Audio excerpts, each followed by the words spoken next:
Welcome into the Cowboys Report. I am your host, Tom Downey, once again rocking this awesome Kashiyama suit. We got quite a few rumors to dive into, so let's begin around Dak Prescott. Does he deserve $40 million? This is almost 100% wrong. There is a scenario which it makes some sense, which we'll get to, but in a bubble, no, you're not paying Dak $40 million. That's what fan-sided claim. Now, this was a Mississippi State fan-sided site, so I don't know, maybe they're just being homers out there. And again, there is a path in which paying Dak $40 million a year does make sense. Here are those two scenarios very quickly. Number one, it's like a 7-year deal where it does make sense to pay him 40 because you've backloaded it and you're not really paying him 40 for the first couple of years, and it actually ends up saving you money in the short term. Or if you wait a long time and like this time next year, the Dak deal still isn't done, Mahomes signed for 45, well then, okay, the market might be 40 million. But right now, with the two sides going back and forth on a 4-year, 5-year deal, absolutely not. So there is just a little bit of kernel there that makes it make some sense to why I didn't want to give it the full-fledged fake news. But if we're operating under the current quarterback market, no. I don't believe Dak is asking for it. I he's going to get $40 million, not with where the two sides are at right now. Now, if they wait longer again, sure.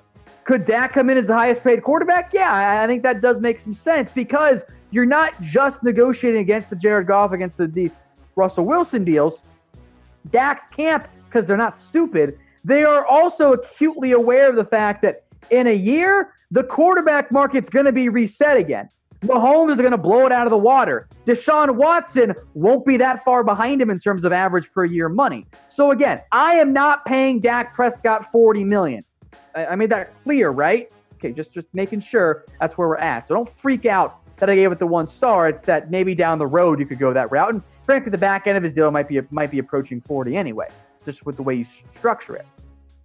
So what is the most you would pay Dak Prescott per year? What is your maximum number? The dangerous game you get into is if you say 35, well, 36, 37, that's only $1 million per year more. That's kind of a slippery slope. So I want to know, what is your maximum amount that you would pay Dak Prescott? If you're watching, if you can get an ad break here, I've made this a pinned comment. Go cast your votes right there. Now, many of you have asked me about one Dre Kirkpatrick. Should the Cowboys go out and pursue him? I am open to this idea. I'm going to give it 2 stars, but same with a lot of the free agent cornerbacks out there. Does he really fix your issues? I'm not sure that he does. Now, as I'm sure many of you know, Dre Kirkpatrick was cut today by the Bengals.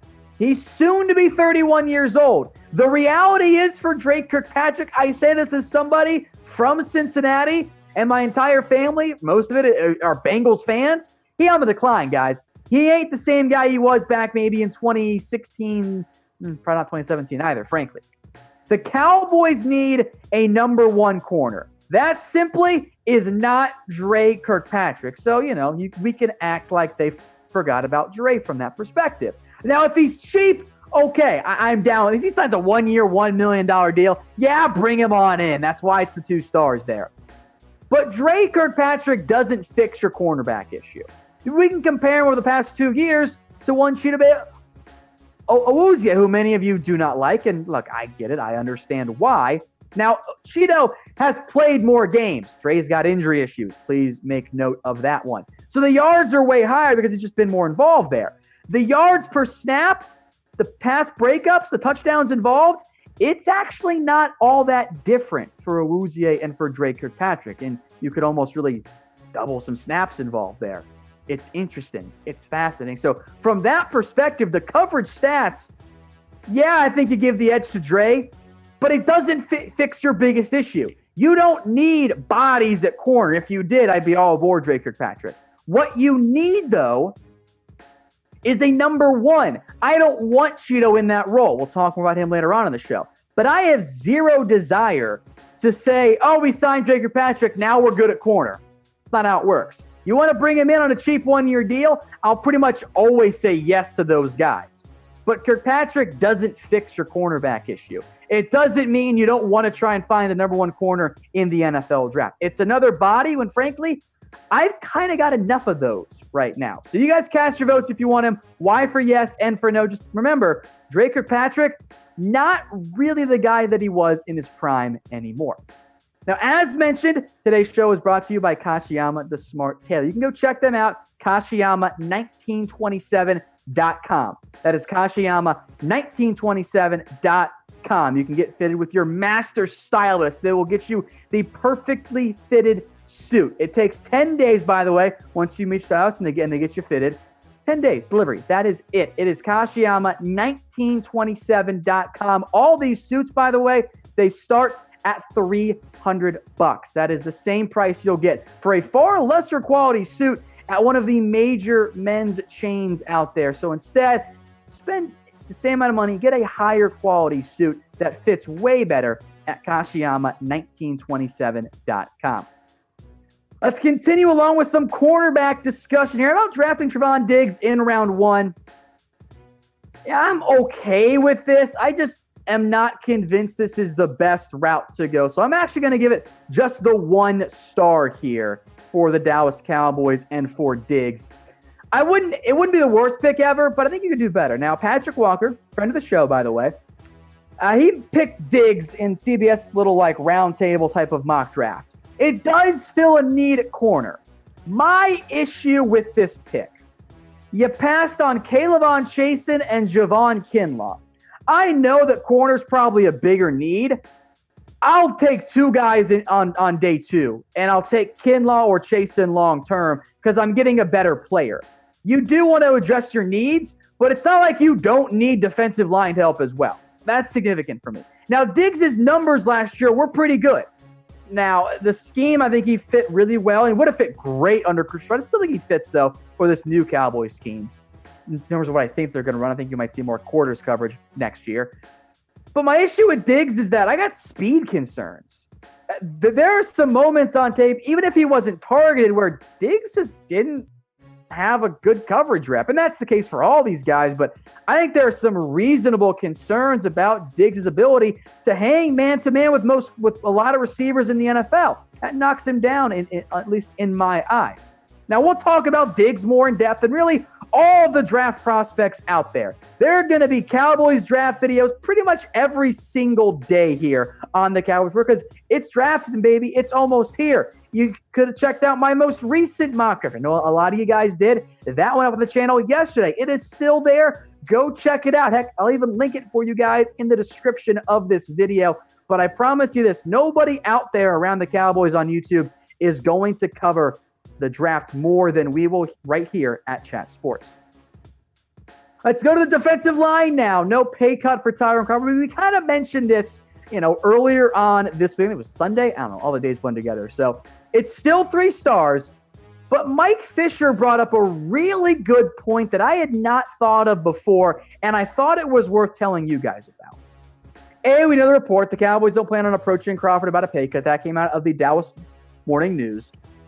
Crawford's agent, folks, is one Todd France. He's repped by CAA. That's the same as one Dak Prescott. So when you're trying to play nice with Dak's agent, and you're trying to play nice with what is going to be the most expensive contract your organization has ever given out before, you probably don't want to risk upsetting the agent about something else. That could be Tyrone Crawford. Now, could the Cowboys revisit this? Sure. Maybe if they spend a first-round pick on an edge, they reapproach and they reevaluate what they want to do with Tyrone Crawford. But Crawford right now, with so much uncertainty around Randy Gregory, he is very much in line to start at that defensive end spot opposite DeMarcus Lawrence. And frankly, you guys know I pushed the Fatties Only campaign. Buy your shirt today, by the way, folks. Crawford fits that. He might not be 300 pounds, but as a run-setting defense or edge-setting defensive end, this makes sense. I like this idea for the Cowboys. I would prefer a pay cut. If I could get Tyrone Crawford at $4 million, I like that. And I would maybe prefer Jadeveon Clowney, Everson Griffin instead. But you could do a whole lot worse at edge than Tyrone Crawford. So I know he's not a big stat guy, but he does the dirty work. He does that well. So yes, I do think that Tyrone Crawford should take a pay cut. I think the Cowboys would be silly to not approach him about a pay cut. Is it the worst thing in the world if the Cowboys and Crawford don't do one? No, it's not. You got plenty of money. But in the end, my answer is still yes here. I would prefer a pay cut for Tyrone Crawford. As a reminder, today's show brought to you by Kashiyama. These suits, this modern tailor line, it's different than your normal cotton blend, stuffy, whatever. You can throw them in the washing machine. They do not wrinkle. You can travel with them so much easier. They are perfectly designed for the modern professional. So go check them out at Kashiyama1927.com. Let's go back to corners. Yeah, back and forth here today, folks. The Cowboys need a breakout year from Chidobe Awuzie. Yeah, especially with the way this roster is currently constructed at cornerback. This is 4 stars for me. The Cowboys need Awuzie to be better than what he was. Now, I still maintain he's not as bad as some of you think. He is certainly rosterable. But right now, he's closer to a number 3 corner than he is a number 1 corner. And right now, he's your number 1 corner. That's concerning. The Cowboys, I think, were pretty sure that the breakout was going to come last year. I think that's what they thought was going to happen, and it didn't, obviously. So in reality, for Chido, it is now or never. He got picked on a lot last year, and that came despite not having to go up against number 1 receivers all that often, because Byron at least matched up a decent amount. Well, now you're asking Chido to be your number 1 guy. Do I think it can still happen? Yes, I do. But it's also why I'm not done trying to address the cornerback spot if I'm the Dallas Cowboys. Because Jordan Lewis, Anthony Brown, Maurice Canady, Chidobe Awuzie as your top 4, yeah, that's fine if that's 2, 3, 4, 5. It's actually pretty solid depth. But Chido as your number 1 corner? Don't know about that one, guys. That's concerning to me. So if I'm the Cowboys and if I'm Chido, I am hoping and praying that the breakout year comes. So with that in mind, how confident are you guys? Rate your confidence level in Chido for this upcoming year. 1 being no confidence whatsoever. You want to cut him, which you shouldn't want to do. 10 being you think he's about to have a true breakout year and become a number 1 corner that's even better than Byron Jones was. Also probably not right.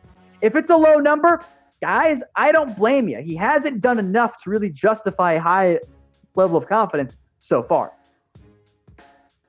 All right, many of you have asked me about a 3-4 defense. I've seen some reporters mentioned it. Are the Cowboys going to run that? No. As a reminder, I think this is just 1 star. As a reminder, Mike McCarthy's already said the Cowboys are going to run a 4-base defensive line unit this season. Now, with that said, you could, see the Cowboys embrace a 3-4 down the road as they become more flexible and more multiple. I do, however, think, and this is why I give it the kernel of truth, I think you're going to see more flexibility when it comes to what the Cowboys want to do, and you will see more 3-4 principles. Specifically, you're going to see the defensive linemen be asked to 2-gap more than the Cowboys' 1-gap scheme last year. Now, what I mean by 2-gapping versus 1-gap, because I'm sure most of you guys don't know. If you do, awesome. Very, very proud of you. 1-gapping is you are attacking. You are going north-south. You're trying to penetrate. Rod Marinelli ran a 1-gap defense where he asked his defensive linemen to get upfield and make plays in the backfield. A 2-gapping system is, in reality, those defensive linemen, especially on the interior, they are in charge of handling multiple gaps. So not just the one that they're lined up in front of, but one across from them too. So they're not going to be as north-south. They're going to read and react and try and fill the proper gap during run plays, which will allow your linebackers to make plays unblocked. In the 1-gap system, oftentimes those linebackers, they weren't quite as creative as they were because your defensive tackles were making a bunch of plays. In the 2-gap system, you're asking your linebackers to make even more tackles than you have. So from that perspective, you're not going to see the same massive statistical impact, potentially, of your defensive tackles, especially in the run game. But you're going to ask them, much like Tyrone Crawford, to do more of the dirt. They'll still make plays, but the roles are going to be a little bit different, even if it's not a true 3-4 scheme for the Dallas Cowboys. Hey Cowboys fans, thanks for watching the Cowboys Report. If you haven't already, click right here to subscribe to our channel for all the best Cowboys coverage on the internet. That's news, rumors, highlights, mailbags, film studies, and a whole lot more. And I'm making your lives a little bit easier as well with the next Cowboys Report video right here.